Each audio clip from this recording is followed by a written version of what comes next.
Hello, and welcome to the Connection Church. We're so glad that you're here with us today. We are a casual place with serious faith.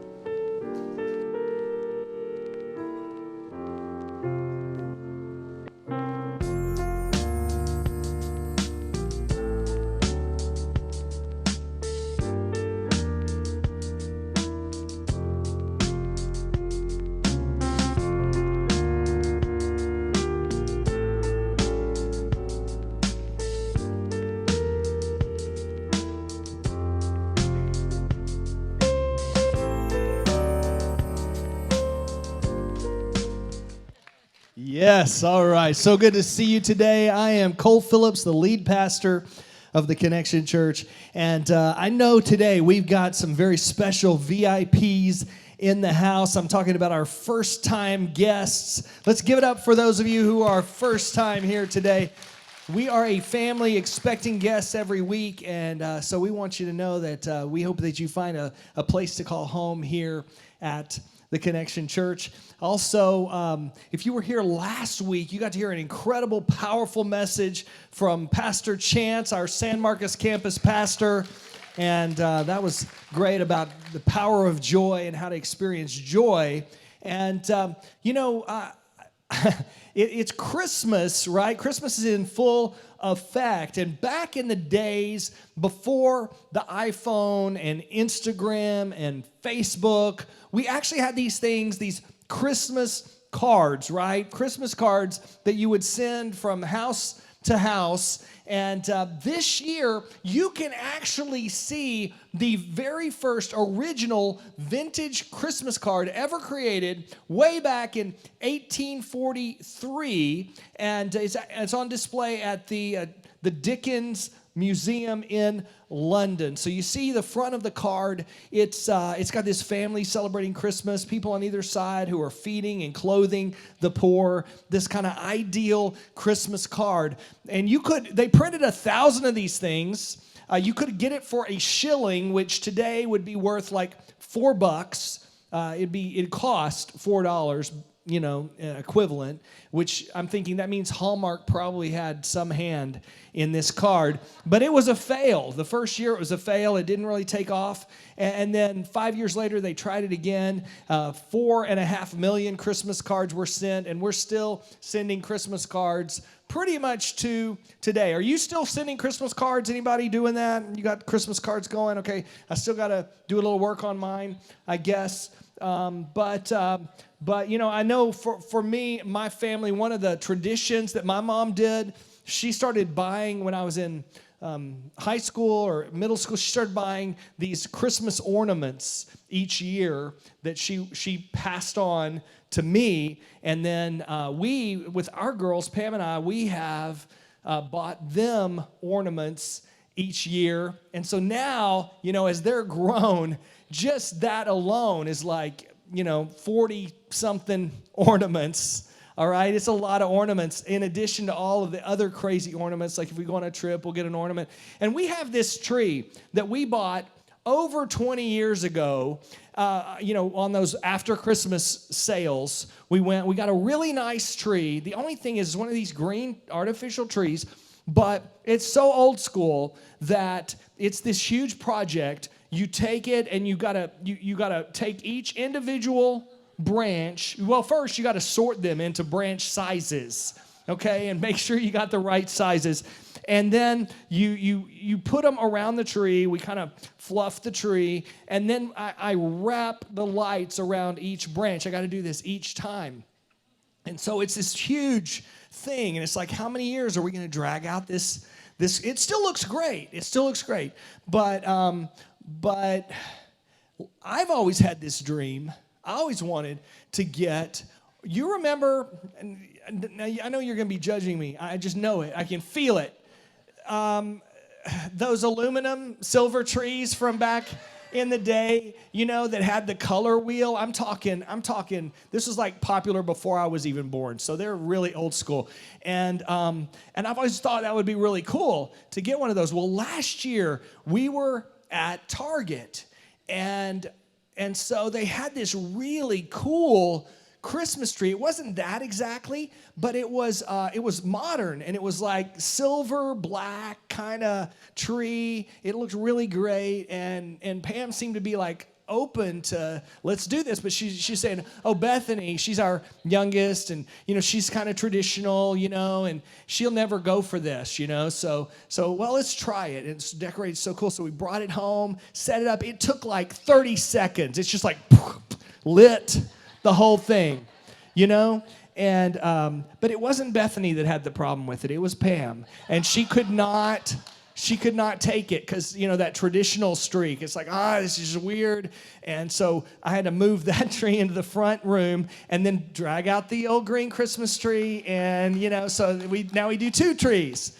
So these are Christmas traditions. Some traditions are hard to get away from. And so Christmas, we have some traditions. One of the traditions always every year is Connection Christmas services, right? We got the Connection Christmas services. Great time celebrating Christmas on Christmas Eve's Eve and Christmas Eve. And then in San Marcos this year, we're actually having the Christmas candlelight service on Christmas Eve. This is gonna be a great time. But after the Christmas Eve service, then our family, we go home. We can open one Christmas gift, and it's always the same. It's always Christmas pajamas. And matching, right? And then we watch It's a Wonderful Life. And after we've eaten and everything, we go to bed, get up the next morning, read the Christmas story out of Matthew and Luke, and then we exchange gifts. So there's certain Christmas traditions that are passed down. And we have been going through this year, starting back in January, we've been going through the entire Bible, kind of a sprint through the Bible, and check this out. After today, we got one more week, and we'll have gone through the entire Bible. It's pretty amazing this year, right? So today we're at this section of the Bible called the Pastoral Letters, and the reason it's called that, it's close to the end of the Bible, and it's these 3 books that were written by Paul to these young pastors to kind of raise them up and train them. And one of these, it's Timothy and Titus were the 2 guys' names. Timothy was one of these pastors, and he was a pastor in the city of Ephesus.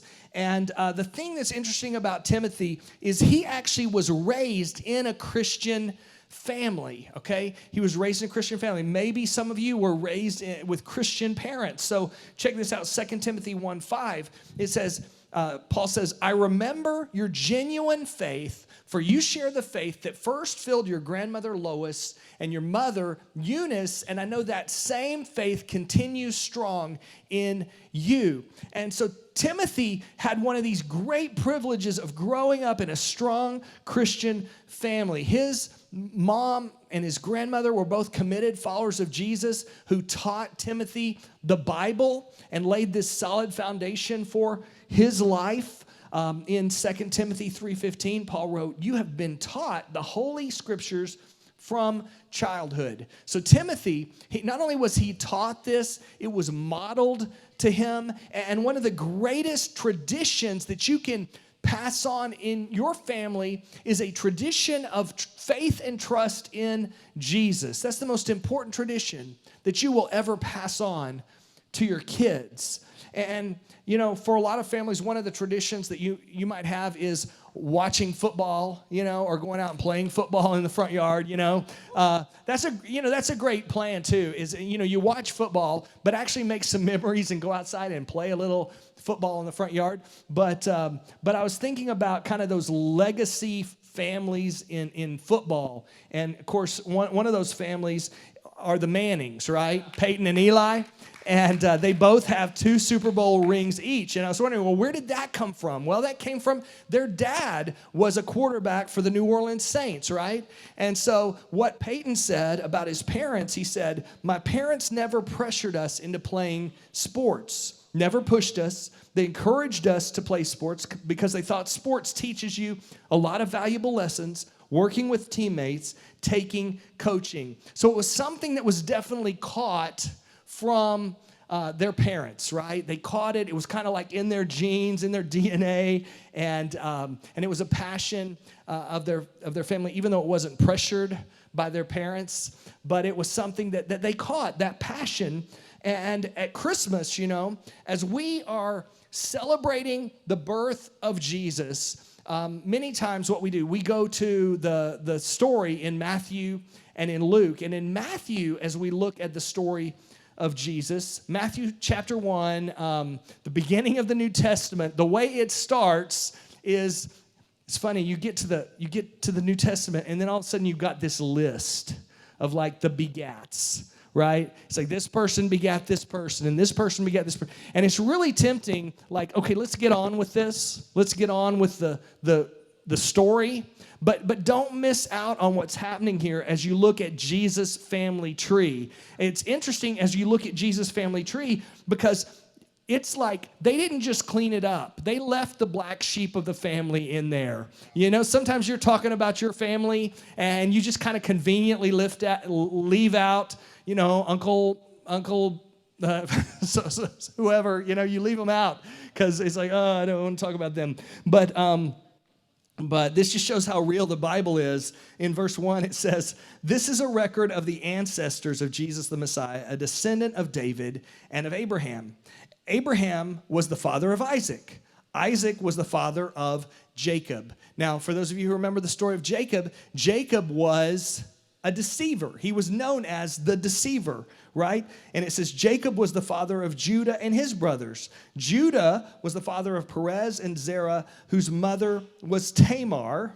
So, Joseph was the brother that saved his people, but Judah was the brother that slept with his daughter-in-law, Tamar, okay? And that's the lineage here. Perez was the father of Hezron. Hezron was the father of Ram. Ram was the father of Amminadab. Amminadab was the father of Nahshon. Nahshon was the father of Salmon. Salmon was the father of Boaz, whose mother was Rahab. Rahab was a prostitute, okay?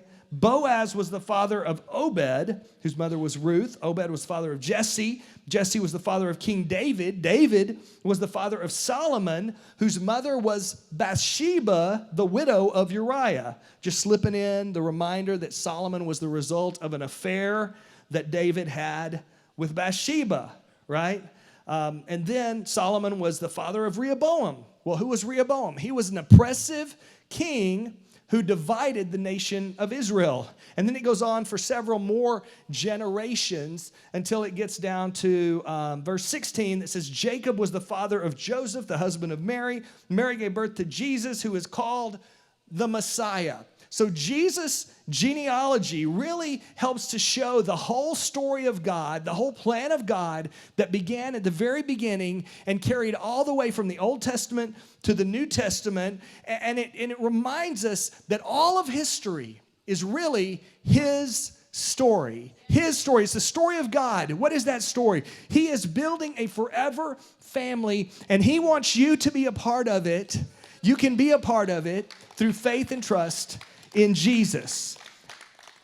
All right, and today I want us to talk specifically about how we can pass on a lasting, legendary legacy to our kids and to future generations. And Pastor Andy Stanley, he famously said this. He said, "Your greatest contribution to the kingdom of God may not be something you do, but someone you raise." I mean, those of you who are, say you're stay-at-home moms, or stay-at-home dads, and you're like, okay, I'm just a parent. There ain't no such thing as just a parent, okay? You're making a difference in who and how you're raising up your kids. And some of you, I know we got a lot of young families, and so you got kids just kind of starting out. You're in a great place because now you can begin to implement some of this stuff in your life. Some of you would say, well, we haven't had kids yet. Great, take some notes. You'll need this. Some of you, you're like, my kids are already grown. It's too late. Or maybe I blew it. It's too late. No, it's not too late, all right? God can rewrite your legacy. You can begin writing a new legacy today. All right. Maybe this is for you as grandparents. Maybe for you today, you're like, I'm never having kids, then guess what? There's a role for you to play as well. We have this flagship premier ministry here at the Connection Church. It's called Connection Kids. All right? Hey, if you serve in Connection Kids, would you stand up here and in San Marcos? Stand up, Connection Kids leaders. Come on, woo! Let's give it up. Way to go. Love you guys. In Connection Kids, we don't babysit in Connection Kids. We're raising up future leaders in Connection Kids. And so we put a lot of our energy, our service, our money, all of that into our Connection Kids because we know they're our future. But I'll be honest with you, there is kind of a complaint that I hear from our leaders sometimes when it comes to our Connection Kids, and that is that if the kids aren't there consistently, it makes it really hard to pour into them consistently, right? See, we want to, if the kids are only here like once a month or twice a month, man, think of how many hours they're in school compared to how many hours they're in church, right? And so we want to be able to pour into them regularly, and not only that, but we want to be able to partner with you as parents. We want you to see Connection Kids as your partner to raise godly kids. And so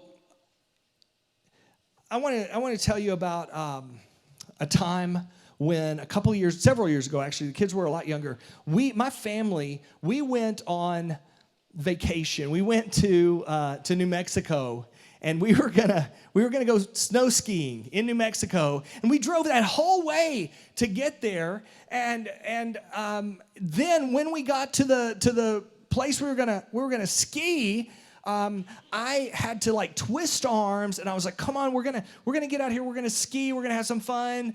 And Bethany, about the best I could do was to get Bethany, my youngest, out there to ski with me. And the others stayed inside with the heat and all of that. And pretty soon they were like, "Don't be shaking your head." And pretty soon they were like, "We got to go. We've had enough of this." And we get in the car, and I sat there in the car, and I said, "My family sucks." Right? Yeah, she's agreeing with me on that. Not that my family sucks, but, I was speaking over my family something that, I regret that to this day, right? Because there are some things that are worth passing on, and there are some things that are not worth passing on as parents. And so I want to talk about maybe some of the good things that we can pass on, the traditions, because you're passing something on, right? But what is it? What are you intentionally passing on to your kids? Let me tell you some traditions that are worth passing on. The first one is a tradition of faith. The most important thing that you can pass on to your kids is faith and trust in Jesus. Well, how do you do that? One method that a lot of parents will use is they'll sit their kids down, they pull out the Bible, and they start beating their kids over the head with the Bible, right? And they start pointing the finger and lecturing them. I don't recommend that. That's not working. In fact, the problem is when you look at the landscape of our culture today, you see that the Christian church's birth rate is outgrowing our conversion rate. We're not winning as many people to Jesus as we are having babies. You know what that tells me? That tells me that we're not even leading our own kids to faith in Jesus. That's a problem. What are we going to do about that? Well, the Connection Church is committed to do something about that. We're intentionally reaching people who are far from Jesus. We're intentionally raising up our kids to know Jesus. That's why we're here. And our girls are grown now, but when they were little, they had a very limited food palate. Okay, they had a very limited diet. It mainly consisted of chicken nuggets. And for Kinsey, ketchup was a whole food group unto itself. And occasionally Pam and I would get, brave, and we would say, "Okay, we want you to try something different today." And so we'd cook some fish and put it on the plate, and then it'd be like, "You're going to eat this." And Bethany would take a little bite of that fish and stab it with her fork and get it up to her mouth, and then instantly the gag reflex would kick in. No, you're going to eat that? You're going to eat it, and you're going to enjoy it? You're not getting up till you finish eating it? What were we doing? Force feeding our kids. And when it comes to faith, some parents, they want to force feed their kids their faith, and turn on the hose and just shove it down. That's not how it works. Passing on our faith happens as we live our lives, our everyday life. Now, what does this not mean? There's another side to that, and I'm afraid far too many parents are doing it this way, where you hear parents say, well, we don't really want to influence our kids. We want to let them figure it out for themselves. And, we're going to let them decide what they believe about the world and about God, and they can just figure it out on their own. No way. Like, we wouldn't do that with any other area of life. When it comes to personal hygiene, like, just figure it out on your own. We won't teach you about brushing your teeth or taking a bath or using deodorant or whatever. You just figure it out. No. No, we want to be actively involved in passing on a tradition of faith. But then we also want to pass on a tradition of values. What are values? Values are all of the ideas about how you want to live and who you are as a person, as a family, and they're passed down from generation to generation. I'm talking about these values that determine the choices that you make and the actions that you take, so that make your family stronger. What are those? Things like forgiving, being generous, being kind, being honest. Okay, like, we're going to be a family who is in church faithfully. We're a family that works hard. We're a family that doesn't give up. We're a family that respects others. We're a family that has a blast. We're a family that likes to spend time together. We're a family that likes to make a difference. I mean, these are the kinds of things that, if you don't have these, like, written down and codified and put on your refrigerator, you want to come up with the things that are going to define your family. What is your family going to be known for? And then a tradition of mission. See, it's not just about sort of going through the motions, but your family has a greater purpose to make a greater impact. Many of the families in our church, we have done the angel tree. And so, in fact, our church is actually, as I understand it, we're like providing gifts for all the angel tree kids in not only Hays County, but in surrounding counties, okay? So we're providing those as a church family, making a difference in others' lives. That's amazing. I was reading about one family, the Robinson family, a family of 5, who every Christmas morning, they get up on Christmas morning, they make some pancakes, they make some coffee, and they put it all in a trailer. They go downtown in a little wagon, right? They go downtown, and they walk around. This is a family that has 3 kids under the age of 10, but they look forward every Christmas to going downtown, finding people who are cold, finding people who are homeless, and showing them the love of God by feeding them a warm breakfast. Now that's the kind of thing, like making a difference with and having a mission as a family, a greater purpose for your family. We know we want to pass on our faith. How? How do we do it? How do we do it? Well, the first thing I think we got to deal with, if we're going to be honest, is for many of us, we got to break the chain. We're going to have to break the chain.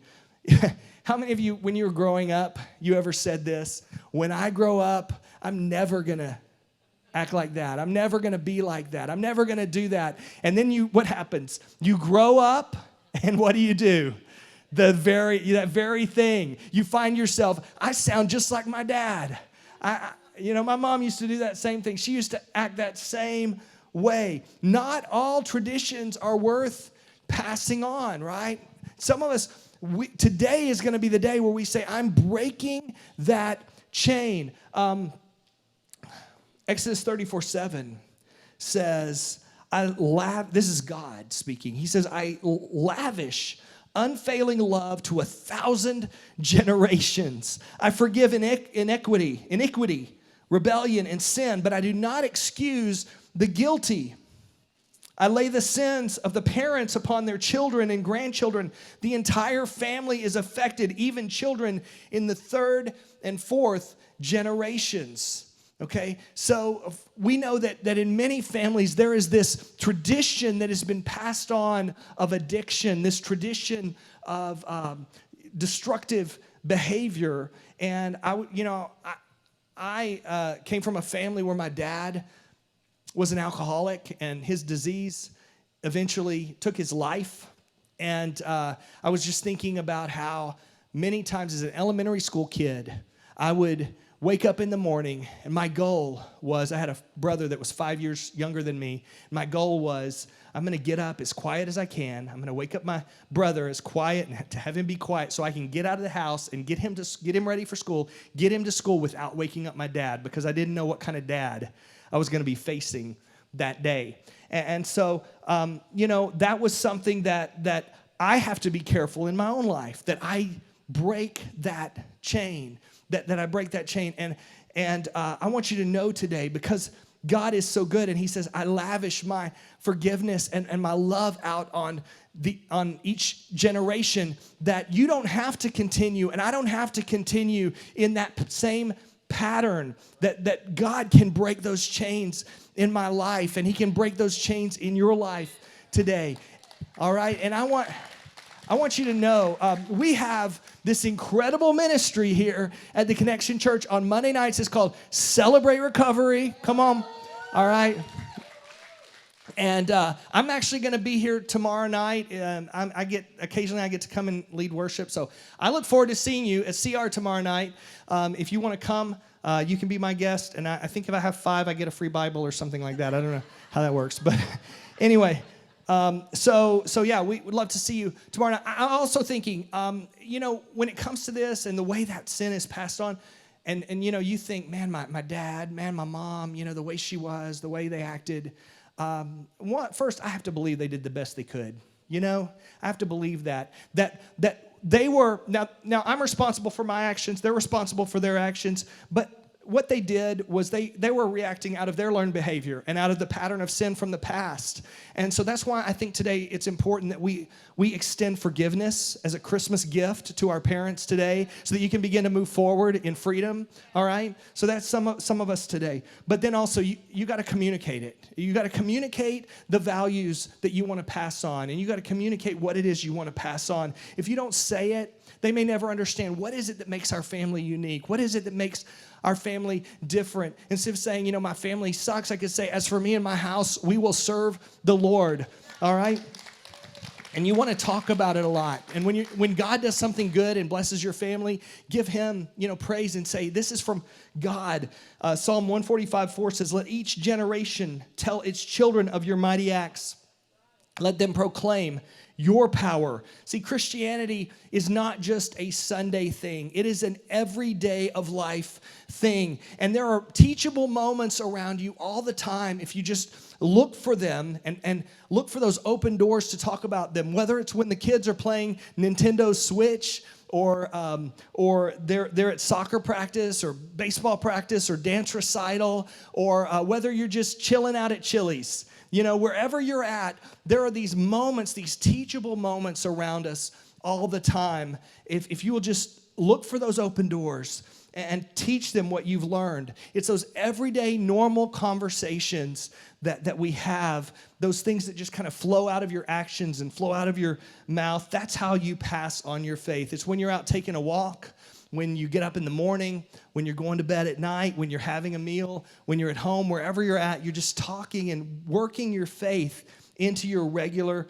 conversations, okay? Because your faith is caught more than it is taught.